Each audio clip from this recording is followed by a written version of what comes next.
Rubber hits the road right here on the way to an Indianapolis loss. You hope that the Chiefs can pull it out because they have to right now on Locked On Chiefs.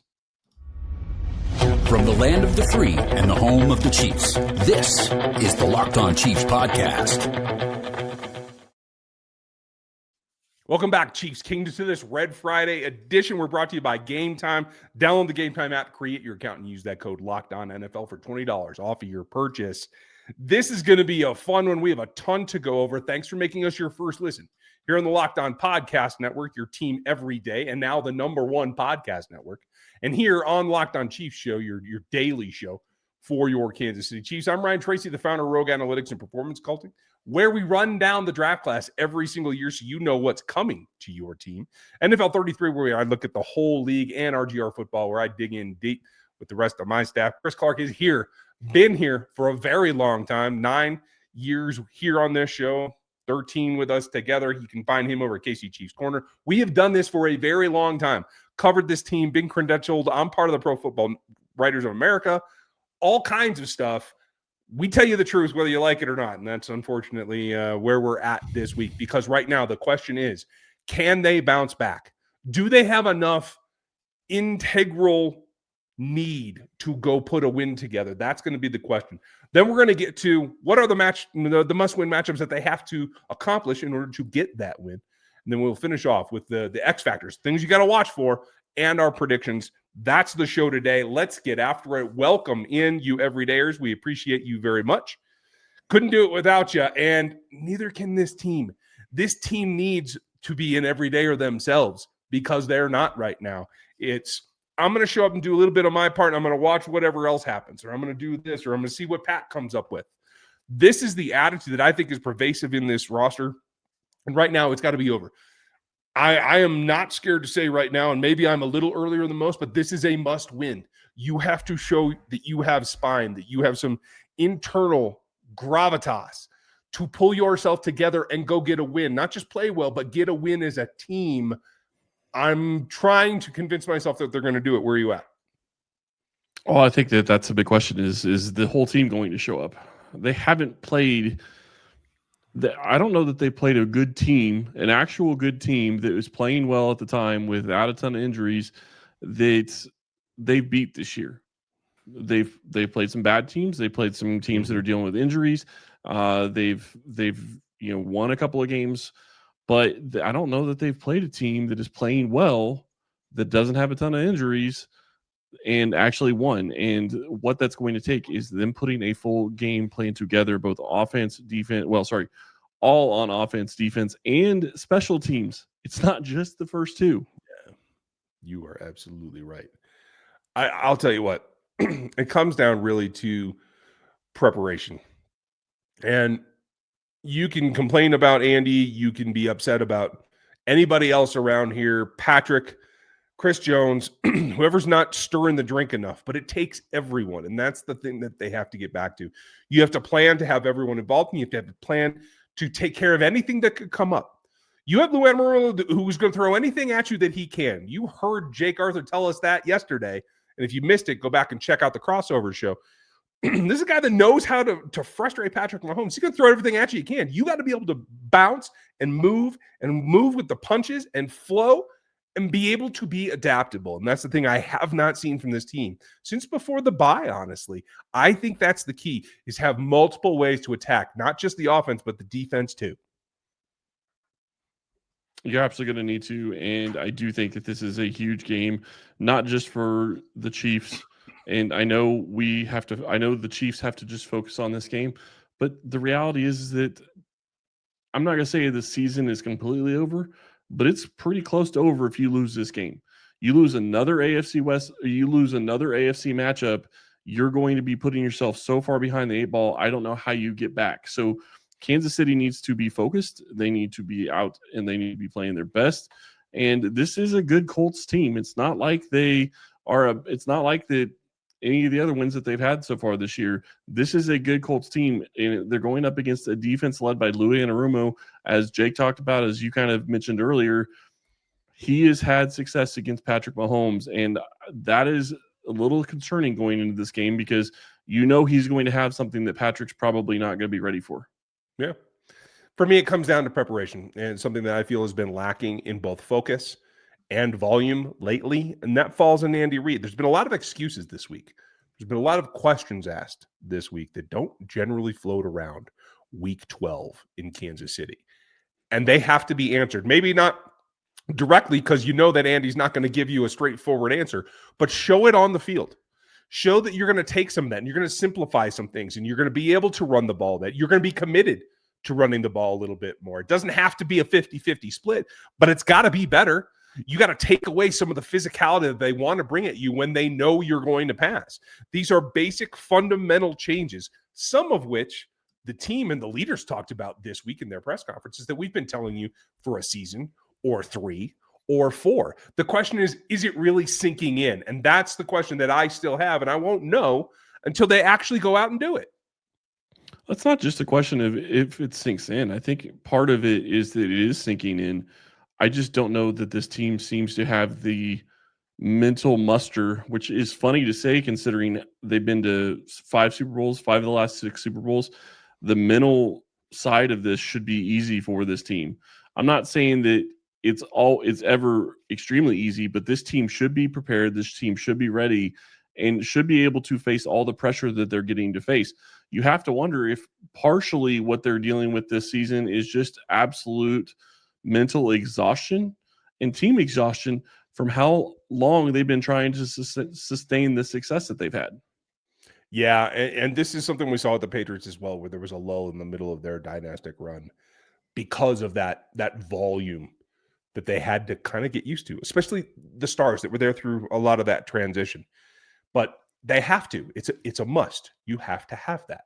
You also have to win your matchups. Several of them are going to be key. We're going to get into them right after this.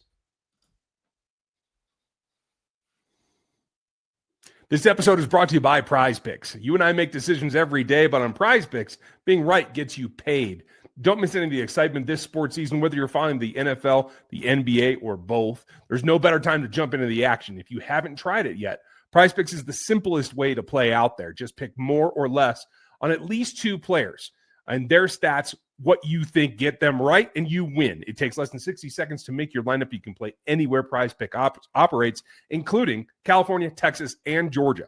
It keeps every game exciting, and you can get it all during both football and NBA tip-offs and get right there with that stacks feature. It's a new game changer, and it gives you threes, points, touchdowns, etc. Download the PrizePicks app today and use the code LOCKEDONNFL. You're going to get $50 in lineups after you pay for your first $5 lineup. That code again is LOCKEDONNFL for $50 in lineups after your first $5 lineup at PrizePicks. It's good to be right. Make sure you check out Casey Chiefs Corner, NFL 33, and RGR Football. We would appreciate it. There's a lot going on here, and we are going to have it for you post-game, so make sure that you like and subscribe and become an everydayer. Must-win matchups. For me, it starts and ends with the pass rush on both sides of the ball. I don't care where you're starting, and it's been an up-and-down season. Of late, the Colts have given up a lot of pressure, and in particular, Bernhard Raimann, the left tackle, has been a very up and down. Played decent against the Falcons, not so great against the Steelers. The interior guys were up and down as well. Bortolini, not so great 2 games ago, decent last week. Then Braden Smith, the right tackle, same thing. You never know who you're going to get is what I'm getting at. And so that means that you have to come at them from all angles. And unfortunately, the staleness maybe that Spags has shown the last couple of games has to go out the window. And it needs to be 5-man pressures, and you need to bring blitzes, particularly in the A-gaps, because that seems to be what's getting to Daniel Jones. And you have to be overly aggressive. I will live and die by being aggressive, but it has to happen. Yeah, and the key there is live and die, because I do think that that's possible. The Chiefs haven't been getting pressure or getting home specifically, and I think that's really the concern is when you go and you try to throw the extra pressure at them, are they going to get home? Because if they don't, then you leave an opportunity for the Colts to beat you over the top or just in general with their offense. For me, the biggest matchup and the biggest key to this game, I agree with you. I think pressure on Daniel Jones is going to be huge. you flip it over the other side, getting pressure on Patrick Mahomes from the Colts, I think would be huge as well. But to me, I think it's a question of, can Kansas City slow down Jonathan Taylor? Talked about this a little bit on the crossover episode with Jake. If they can keep him to under 130 yards, I think you feel pretty good about that. And it doesn't really matter. I think you could win this game if they can keep him under 130 yards. If he gets more than that, you're going to start probably losing the time of possession battle.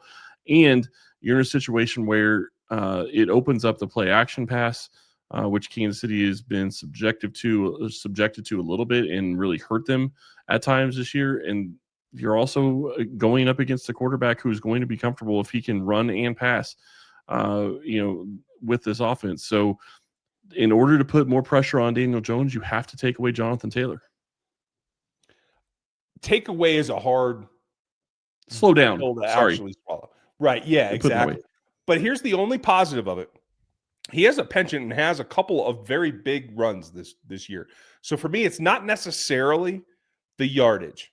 If you are doubling down on taking away the pass, especially with the rookie tight end in Warren and Pierce, who I think can give you some trouble physically on your matchups, I think that warrants allowing a little bit more run to happen.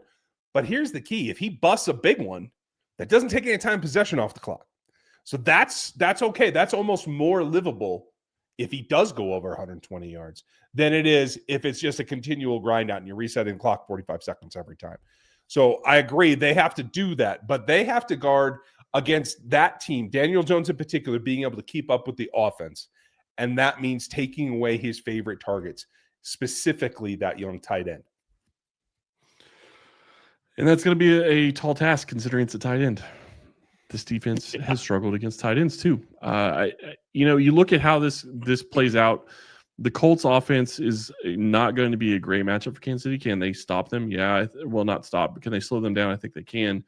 But you have to make it more one-dimensional, and you have to put the game on the line for Daniel Jones on a regular basis. One of the big things that they talked about was getting pressure.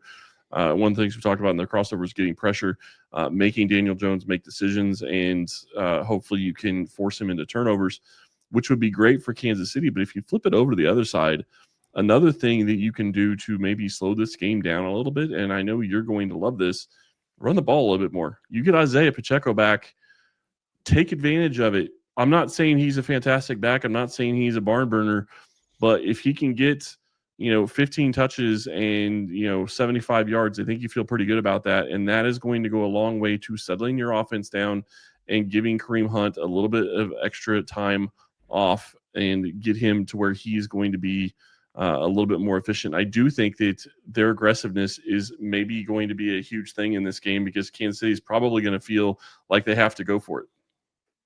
They may very well. That's a good point. But I will go a step farther with you on the run game.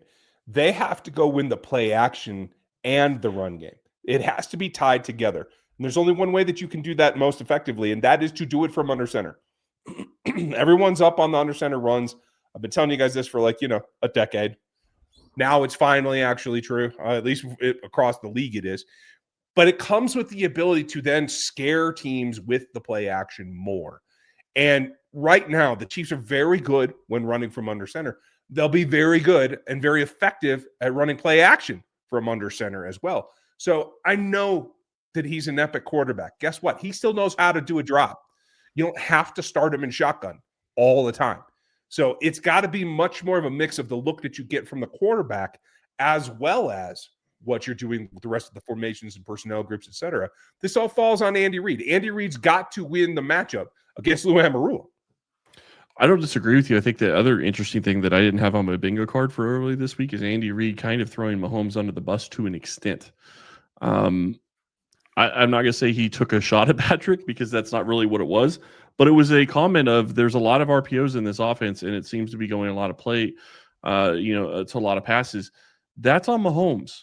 And Mahomes said it himself in his press conference talking about how, he may be able to get 5 or 6 yards with a throw, but he needs to make the defense honest and make them respect the running game. And that could go a long way to making this work, because the other part of this is just because you have an RPO and you throw the ball 5 or 6 yards doesn't mean you complete it. And if you don't complete it, then you're even further behind the sticks and it makes it harder the next couple of downs. So I do think that them running the ball a little bit more is going to help. When you start looking at one of the key matchups in this game, it's just going to be a question of, can Chris Jones cause havoc on the Colts defensive line? If he is able to cause havoc, then you get in Daniel Jones's face, and then you make him probably in a situation where he's going to turn the ball over. Kansas City has, generally speaking, got the best of every single team that they've played. The Colts are coming off a bye that does not play in Kansas City's favor. But Chris Jones has to have another game where he is affecting things, and George Karlaftis does as well. He does. It takes a group and it takes a village. That's what the plan has to be, but there's always something that can mess it up. The X factors are those things you don't see coming that change ball games. We're going to get to those as well as our predictions next. NFL season is back, and honestly, there's nothing better than being in the stadium surrounded by your fans cheering on your team. But let's be honest, getting tickets is a hassle. Between queues, login screens, prices jumping at checkout, it's frustrating. And that's why I use GameTime, the app that gives the advantage back to the fans. GameTime makes it fast, easy, and they're backed by the GameTime guarantee. You'll always get 100% authentic tickets delivered on time and at the best price. Plus, all the fees are included. So the price you see is the price that you pay. I pull up GameTime, and just a couple of taps, I can see amazing deals. Find my section that I really like in the corner of the end zone. And I'm talking about all of the Chiefs games, the NFL games that you're looking for, some as low as $100. You got to get on that action. And this is how you do it. Download the GameTime app, create an account, and use our code LOCKEDONNFL, all one word, for $20 off of your first purchase. Terms apply. But again, the promo code is LOCKEDONNFL, LOCKEDONNFL, for $20 off. Swipe, tap, ticket, go. Download GameTime today. I love the concept of an X Factor. You guys ought to know that. If you have one, I'd love to see it in the comments. So please bring them as you come along. And I'm going to list out one that I think is going to be very, very important.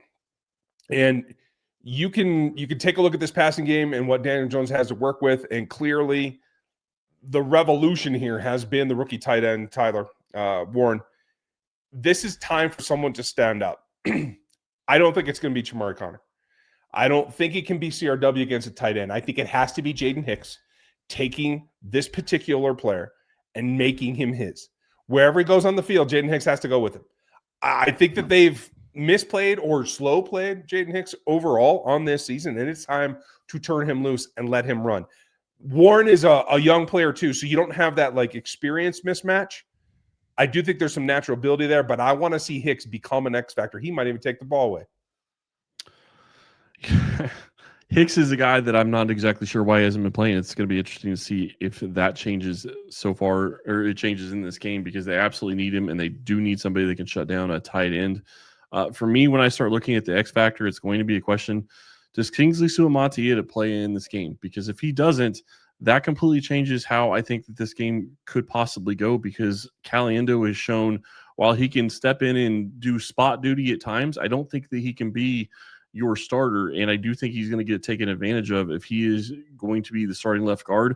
Not that you really are going to have much of a choice, because I think that's where they feel comfortable, because if they weren't going to put Caliendo in to start, if Suamataia can't go, if they were going to maybe put in Jalen Moore, they would have put in Jalen Moore this last week. They didn't do that. They continued to go with Caliendo as their guard.